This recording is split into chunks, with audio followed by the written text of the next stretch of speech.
Mga sis, may chismis tayo kasi nga it's Monday today. May mga stocks. Kaya yun, papakita ko sa inyo yung chismis natin. Ayan, chismis na makabuluhan. Hindi yung mga kung ano-ano. So, dito tayo. Since wala pa tayo mga stock. Monday ngayon, parating pala yung ating mga stock ng ating mga biscuit. Ito na siya. Dati kasi, yung mga presyo is katulad nito. Katulad nito. Ito yung price dati. 30 ito, 30 rupiah yung chocolate. Ito na yung mga bagong manufactured.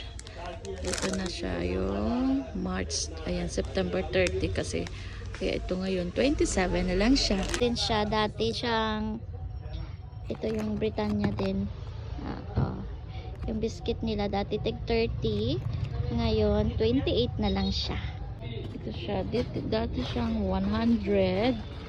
And ngayon, 89 rupees na lang siya. 11 rupees yung discount. Oh, bongga, panalo, diba? Ayan siya. At marami pang mga effective na guys. Maganda ng balita. Magandang balita na for sa mga katulad kong nagtitipid. So, ayan.